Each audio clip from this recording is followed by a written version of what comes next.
Oke, selamat datang kembali di video saya. Terima kasih telah mengunjungi video ini, video tutorial mengenai literasi digital. Dan khususnya pada kesempatan ini saya akan membahas mengenai apa yang disebut dengan masyarakat digital, tidak secara detail, namun saya akan sampaikan hal-hal yang sifatnya penting untuk diketahui sebagai landasan untuk mencari informasi lebih lanjut.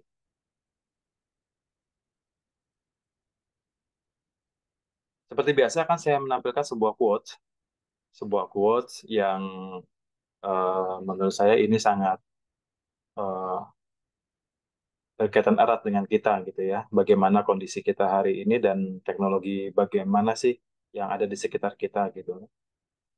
We live in a digital world, but we are fairly analog creators. Saya ambil dari brand quote, ini mungkin quote-nya Omar Ahmad yang kan di sini disebutkan seperti itu. Jadi hari ini kita tinggal di dalam dunia yang serba digital, jadi apa-apa semuanya hampir digital.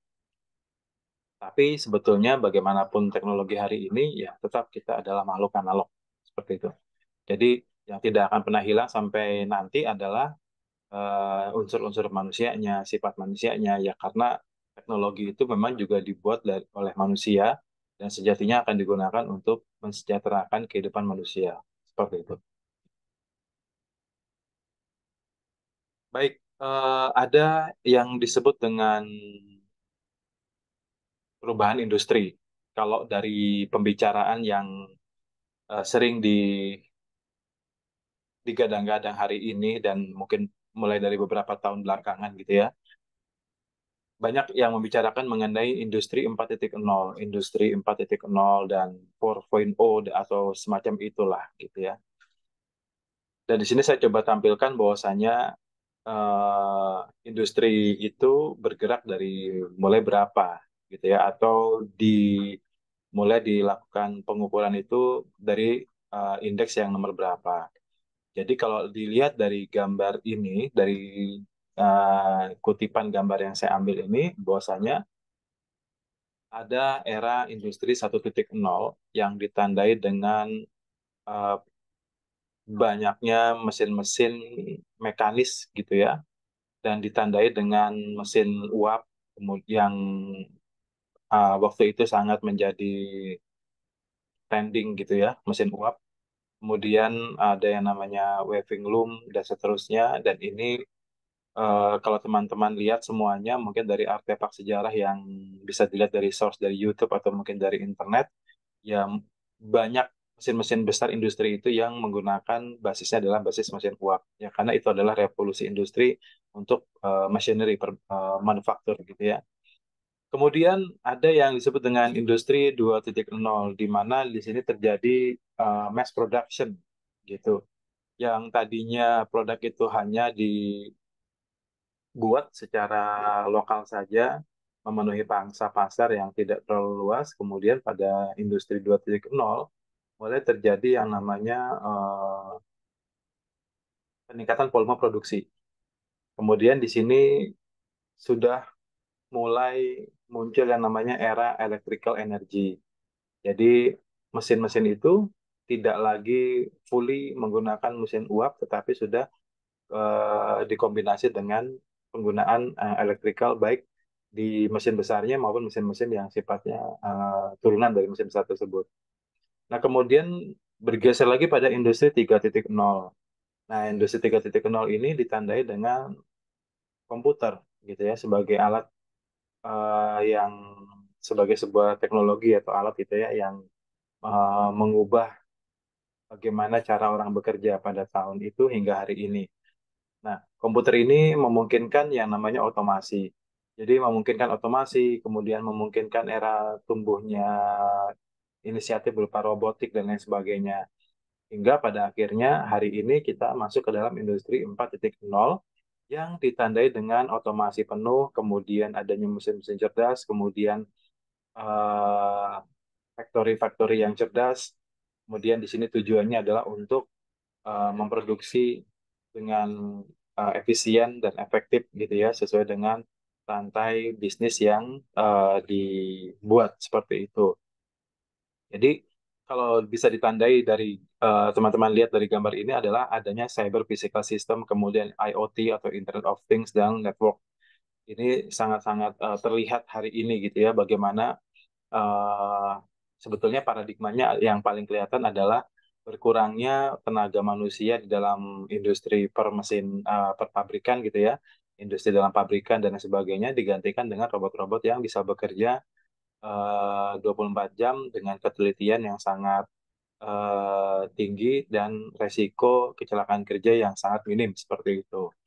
Nah, di sini bisa ditelusur lebih lanjut dari mana source-nya. Di sini saya sampaikan bahwa ini kalau untuk definisinya adalah eh, saya ambil dari IBM. Sebetulnya banyak sekali definisi mengenai industri 4.0 dan teman-teman yang menyaksikan video ini bisa menambahkannya gitu ya atau mungkin bisa ditambahkan di kolom komentar dan lain sebagainya.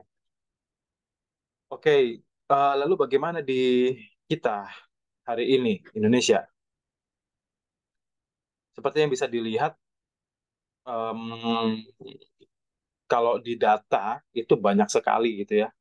Banyak sekali yang di data yang ada di sini. Kalau kita kumpulkan datanya, kita kumpulkan faktanya bahwasanya bagaimana sih pola hidup kita hari ini dalam dunia digital? Ya, kita cari transportasi sekarang gampang. Kemudian kita ingin belanja sudah sangat-sangat gampang.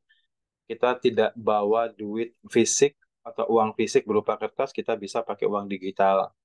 Kita ingin nonton video, kalau dulunya nonton video itu harus ke bioskop dan lain sebagainya, sekarang nonton video itu bisa dari gadget, kemudian eh, bisa up to date dan lain sebagainya. Kita ingin transfer, kalau dulu transfer itu harus ke ATM, sekarang bisa melalui smartphone kita dan lain sebagainya gitu ya. Bahkan ya di sini ada beberapa ikon mengenai pinjaman online juga luar biasa gitu ya, sedang bertumbuh juga seperti itu. Nah, jadi kita lihat di sini bahwasanya yang disebut dengan kita dan lingkungan digital yang ada di sekitar kita ini yang saya tampilkan di sini adalah baru sebagian kecilnya saja gitu ya. Sementara di ruang lingkup yang lebih luas itu semuanya hampir apa namanya ya, bukan semuanya hampir, artinya sangat banyak sekali dan hampir tidak bisa dipetakan semuanya dalam slide ini. Dan ini baru dari segi aspek bagaimana bisnis kepada customernya, lalu bagaimana bisnis ke bisnisnya gitu ya, itu sangat-sangat luas sekali. Nah, sehingga gambarannya dunia kita hari ini adalah semuanya gampang, semuanya ada di genggaman tangan gitu. Semuanya bisa dilakukan dengan menggunakan aplikasi, menggunakan smartphone dan that's it, semuanya selesai seperti itu ya. Oke, kemudian ada istilah yang disebut dengan Society 5.0. Mungkin sebagian dari kita tidak begitu familiar dengan istilah ini. Namun Society 5.0 ini menjadi sebuah trending di Jepang terutama ya, di mana memang ini juga munculnya dari Jepang. Era Society 5.0 ini merupakan sebuah konsep yang dihadirkan untuk mengintegrasikan ruang maya dan ruang fisik gitu ya. Jadi intinya adalah integrasi ini dilakukan untuk membuat semua hal jadi mudah, keseimbangan ekonomi, penyelesaian masalah sosial, begitu ya. Namun, ya di sini masih terjadi pro dan kontra bagaimana society 5.0. Tapi artinya adalah yang namanya masyarakat digital itu, seperti yang saya pernah sampaikan di video yang pertama mengenai apa sih literasi digital, harusnya muncul dari individu-individu yang berpikir kritis gitu ya, kemudian individu-individu yang punya kompetensi dan sebagainya. Sehingga kalau setiap individunya di dalam masyarakat itu sudah paling tidak menyadari aspek-aspek yang ada di dalam, harusnya yang ada di dalam setiap literasi digital, pastinya akan membentuk masyarakat society 5.0 yang lebih baik lagi gitu ya, bukan bukan kondisi masyarakat yang sibuk dengan gadget kemudian hilang rasa sosialnya, atau masyarakat yang sibuk dengan teknologi kemudian tidak membutuhkan manusia yang lain dalam interaksi masyarakatnya dan seperti itu. Nah, bagaimana gambarannya? Jadi gambarannya kalau di sini ini gambaran ilustrasi yang tidak detail tetapi cukup menggambarkan bahwasanya ada manusia, ada teknologi, kemudian ada di sini yang disebutkan dengan Internet of Things, Big Data, AI, robot, ini yang ada di sekitar kita. Artinya Sebetulnya kalau kita lihat di sini adalah dengan penggunaan segala teknologi yang ada di sini, harusnya segala hal jauh lebih efektif dan efisien. Jadi kira-kira seperti itu. Namun, kalau keberadaan teknologi ini tidak dipahami, maka tidak juga bisa tersampaikan pada tujuan seperti itu, gitu ya. Adanya gunanya robot, gunanya artificial intelligence atau kecerdasan buatan, adanya big data yang dikumpulkan dari berbagai macam activity kita di dalam dunia ini, kemudian adanya IoT untuk perangkat-perangkat komunikasi dan sensor dan lain sebagainya, itu tujuannya adalah untuk lebih eh, memudahkan kita dalam melakukan aktivitas kita keseharian kita di dalam kehidupan kita gitu ya. Dan Society 5.0 ini bisa memanfaatkan segalanya itu dengan baik gitu ya. Teknologinya dimanfaatkan dengan baik, kemudian digunakan informasinya dengan baik, kemudian untuk menuju transportasi yang lebih baik, menuju kesehatan yang lebih baik, bagaimana pertanian yang lebih baik, sampai hiburan yang lebih baik juga bisa dilakukan dengan itu. So, ini adalah ilustrasi Society 5.0. Jadi, sama sekali tidak seperti kondisi yang mungkin kalau di Indonesia hari ini agak sedikit berbeda gitu ya. Eh, Orang tidak bisa, hari ini tidak bisa hidup kalau dia tidak bawa smartphone. Ketika hari ini smartphone-nya ketinggalan di rumah, dia bekerja, maka hari itu rasanya dunia tuh gelap seperti itu. Bisa dikatakan itu sebuah hal yang benar, tapi juga sebetulnya bisa jadi tidak benar gitu ya. Artinya ya kalau kita bicara kebergantungan terhadap gadget itu sangat tinggi, ya karena memang hari ini semuanya di apa namanya difasilitasi dengan gadget tersebut dan aplikasi-aplikasi di dalamnya gitu ya. Namun kalau kita bicara ya sudah kalau misalnya ini adalah gadget, ini adalah manusia. Nah, kembali lagi kepada quotes yang pertama, we are analog creatures gitu ya. Jadi tetap ya sudah, meskipun tidak ada gadget, ya hubungan antara manusia itu tetap berjalan gitu ya, tetap berlangsung seperti naturnya, seperti demikian. Oke, kemudian eh, secara detail di dalam Society 5.0 itu ada yang namanya smart service gitu ya. Smart service ini adalah untuk meningkatkan kualitas dari kehidupan, bukan meningkatkan kekuatan teknologi gitu. Nah, ini menambah satu lagi pemahaman kita bahwasanya yang ditambah itu adalah kualitas hidupnya. Nah, teman-teman dengan saya mungkin bertanya, kualitas hidup itu ya harusnya yang bagaimana gitu ya. Ya, kualitas hidup itu salah satunya adalah jadi lebih baik. Yang tadinya kita tidak paham mengenai bagaimana kondisi kesehatan kita, kemudian dengan adanya smart gadget, kita jadi paham, oh ternyata kondisi tubuh kita hari ini sedang dehidrasi. Maka tidak boleh mengkonsumsi sesuatu yang sifatnya lebih menyerap air dalam tubuh kita. Harusnya kita menambah pasokan minum air mineral lebih banyak dalam tubuh kita, kira-kira seperti itu. Kemudian, uh, smart service always involves an interaction of human and possibly non-humans. Gitu. Jadi kalau sebetulnya adanya mesin, mesin itu menolong manusia, gitu ya. Manusia tidak selalu bisa mengandalkan manusia, tetapi ketika ada kehadiran mesin itu ada, harusnya bisa menggantikan sedikit banyaknya fungsi untuk hal-hal yang sifatnya adalah bantuan dan seperti itu. Kemudian, we need to understand what human interaction with other human and non-human to understand what smart service is. Jadi, Society 5.0 itu adalah bagaimana mengerti interaksi yang harusnya ada, bukan menghilangkan interaksi yang pernah ada menjadi tidak ada. Nah, seperti itu ya. Kemudian, interaction is equivalent to the sharing of information among participant agent. Jadi, sharing informasi itu penting. Berbagi informasi itu tujuan di dalam Society 5.0. Namun informasi yang seperti apa, nah yang pernah saya bahas di dalam video sebelumnya mengenai hoax, ya tentunya salah satu efek negatifnya adalah munculnya berbagai macam hoax atau mungkin berbagai macam fake news yang bisa terjadi ketika informasi itu di-sharing tanpa adanya pemahaman atau mungkin pengertian mengenai hukum bagaimana bertransaksi elektronika, hukum bagaimana menyebarkan informasi dan lain sebagainya. Nah, sehingga itulah gambaran Society 5.0. Lalu bagaimana kondisi typical condition in Indonesia today? Pemandangan ini sangat common di kota besar, terutama di beberapa ya kota metropolitan ya. Jadi kesadaran untuk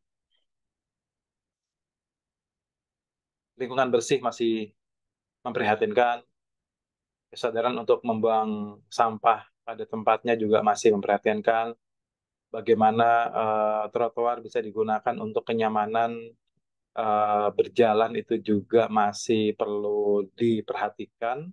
Ini gambar tiga ini gambaran yang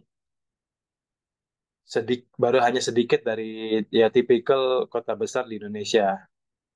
Jadi kalau bicara bagaimana society 5.0 di kita, yang mungkin belum sampai ke 5.0, mungkin baru 0.5 begitu ya. Dan ini perlu siapa gitu ya. Ini harus bagaimana gitu. Siapa yang diperlukan untuk menggawangi supaya Society 5.0 ini berhasil? Ya, generasi bangsa yang dibilang generasi muda. Gitu. Generasi muda yang harusnya bisa lebih memahami bahwa situasi hari ini itu harus diawali dari kesadaran pribadi. Gitu. Pribadinya belajar atau tidak? Pribadinya bisa memahami kondisi saling menghargai atau tidak, seperti itu. Maka ketika ada teknologi, tapi tidak dibarengi dengan kedewasaan manusianya, maka teknologi itu hanya sekedar alat untuk entertainment saja gitu ya. Namun kalau disadari manusianya sudah baik, kondisi lingkungan sosialnya sudah baik, edukasinya sudah baik, kesadarannya sudah baik, maka yang namanya towards society 5.0 itu akan sangat lebih cepat dan bisa direalisasikan dengan lebih baik seperti itu. Oke, salah satu perubahan menuju digital yang mungkin teman-teman dengan saya sudah merasakannya adalah perubahan dari siaran TV ya, yang pemerintah Indonesia itu berkampanye dan kemudian memberikan informasi bahwasannya dalam tanggal sekian sampai tanggal sekian itu diberikan masa tenggang untuk beralih ke TV digital karena siaran analog akan dinonaktifkan. Dan sekarang teman-teman dengan saya bisa melihat bahwasannya siaran TV jauh lebih jernih, siaran TV jauh lebih jelas suaranya, dan lebih apa namanya lebih berkualitas lah ini seperti itu. Dan ini salah satu effort dalam pemerintah Indonesia untuk menuju ke arah transformasi digital gitu ya, atau menuju yang namanya menuju digitalisasi dari infrastruktur seperti itu. Beberapa hal mungkin sedikit saja berubah. Kalau teman-teman perhatikan di sini di dalam video ini, em, yang di sebelah kanan ini dengan yang di sebelah kiri ini itu sebetulnya sama gitu ya. Jadi kalau melihat dari kebutuhannya sama-sama ingin mencapai ke tempat tujuan. Tapi kalau diperhatikan di sini perbedaannya di mana? Perbedaannya adalah kalau kita menggunakan teknologi yang hari ini, kita menggunakan digital map, global positioning system gitu ya, kita tidak perlu bingung mencari kok tidak ada orang hari ini, nggak bisa kelihatan ada di mana ada orang untuk ditanya dan lain sebagainya. Jadi kita cukup terkoneksi dengan internet, kemudian di sini eh, peta digital ini akan memetakan kondisi nyata hari ini kita ada di mana, di posisi nomor berapa, kemudian kita akan menuju kemana, maka dia akan bisa memilihkan rute apa namanya tuh, rute tujuan baiknya lewat mana, begitu ya. Dan kalau yang di sebelah kanan ini sebelum ada teknologi GPS, sebelum ada gadget yang sifatnya canggih seperti yang di sebelah kiri ini, hal yang paling berlaku itu adalah GPS-nya gunakan penduduk setempat. Kita tanya gitu ya. Kita tanya, mungkin kalau lebih baik lagi kita sudah bawa peta, tapi biasanya kalau tidak bawa peta ya sudah tanya saja. Kita bertanya, Ibu, Bapak, kita ingin bertanya kalau ke tempat tujuan ini, alamatnya di sini, itu lewat mana, begitu ya. Dan biasanya dikasih petunjuk arah itu, oh silakan lurus ke utara, nanti ke barat, dari barat terus sekali ke timur sedikit, kemudian itu sampai di sana sebelah kiri tempatnya. Atau mungkin lurus saja, nanti belok kanan, belok kiri, tinggal lurus, itu tempatnya seperti itu. Ya plus minusnya adalah kalau kita menggunakan kita kita menggunakan teknik yang pendekatan GPS penduduk setempat ini, kita bisa menjalin interaksi, bisa apa namanya, meningkatkan silaturahmi gitu ya. Kita bisa apa namanya ya, ya interaksi sosial yang lebih banyak seperti itu. Kalau di dalam GPS yang teknologikal yang sebelah kiri sini, even kita tidak perlu bertanya pun dia sudah bisa mencarikan rute terbaik gitu ya. Nah, secara presisinya jauh lebih presisi yang beberapa hal keuntungannya adalah di sebelah kiri jauh lebih presisi untuk melihat rute perjalanan. Nah, kalau yang di kanan ini kita bertanya benar-benar pure bertanya tanpa arahan real time gitu ya. Jadi kita hanya ketemu sesaat, kemudian diarahkan, kemudian kita berjalan. Mungkin nanti kalau kita bingung, kita cari orang lagi, kita tanya dan seperti itu. Ya sedikit banyaknya kan lebih efisien yang di sebelah kiri, lebih efektif yang di sebelah kiri, tetapi pada beberapa hal mungkin yang di sebelah kanan ini itu masih satu hal yang uh, apa namanya ya baik juga untuk dilakukan seperti itu. Kemudian transformasinya apa lagi gitu ya? Kalau teman-teman lihat, ini saya ambil sampel aja. Dulu itu kalau mendesain grafis membutuhkan skill khusus yang tidak semua orang tuh mungkin bisa melakukannya dengan baik. Kemudian mengkomposisikan warna, membuat gradasi warna, kemudian membuat bentuk dan lain sebagainya. Itu kalau menggunakan teknik yang di sebelah kiri ini hanya talented people aja yang bisa melakukan seperti ini gitu. Kemudian kalau yang di sebelah kanan ini ada semacam apa ya? Teknologi AI yang bisa memudahkan kita untuk mendesain. Jadi kalau kita perlu desain apapun, kita yang tidak terbayang seperti apa, nanti kita diberikan sampel sama dia. Diberikan sampel, kemudian kita bisa melakukan ubahan, kita bisa menyesuaikan warna, kita bisa menyesuaikan ukuran, bentuk, logo, dan sebagainya, sehingga bisa lebih cepat memenuhi eh, keinginan yang masih ada di dalam benak kita. Jadi ya, masyarakat digital itu punya kompetensi untuk memanfaatkan teknologi yang ada. Kalau secara bakat alamnya sudah ada, maka akan jauh sangat lebih baik dan lebih cepat. Namun, bagaimana dengan orang-orang yang tidak punya bakat alamiah untuk menggambar? Ia juga bisa melakukan itu. Jadi di sini kita bisa rasakan bahwasanya masyarakat digital itu memang harusnya jauh lebih baik dengan adanya teknologi digital.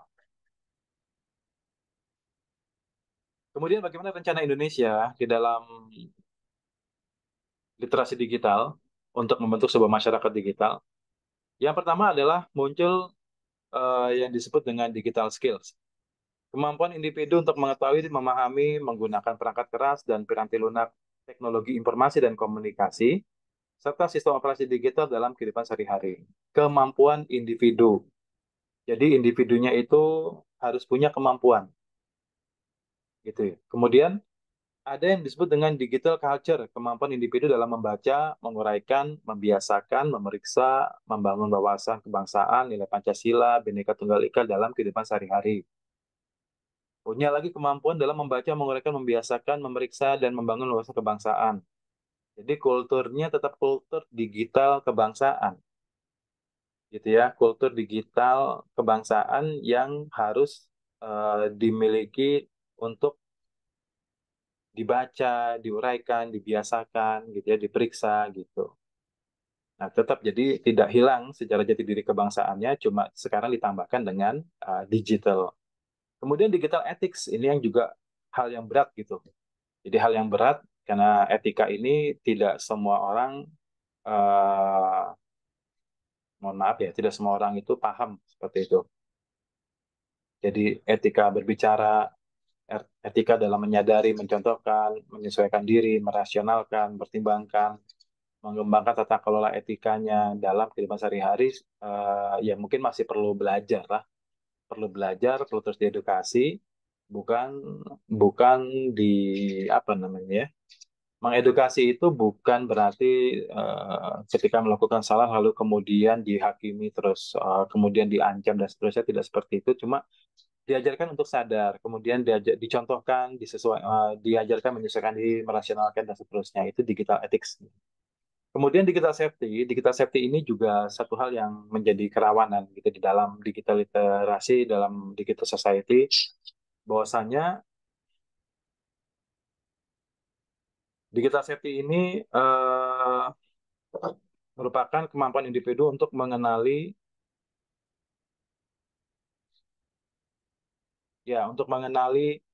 mempolakan, menerapkan, menganalisis, menimbang, meningkatkan kesadaran pelindungan data pribadi.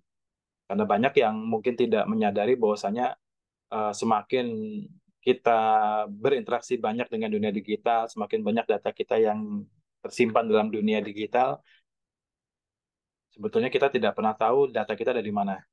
Kita tidak pernah tahu data kita disimpan di mana.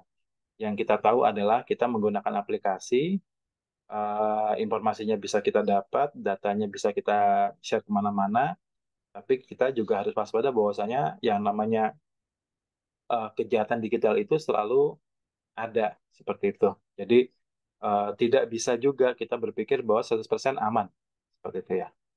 Nah, tetap bagaimanapun kita harus sadar bahwasanya backup data itu penting, melindungi data itu penting.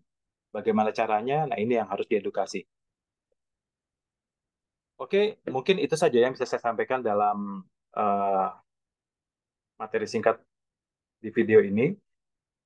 Mudah-mudahan video ini bisa bermanfaat untuk teman-teman semua. Silakan subscribe, like, share, dan komen di dalam channel YouTube Digitus ini. Terima kasih.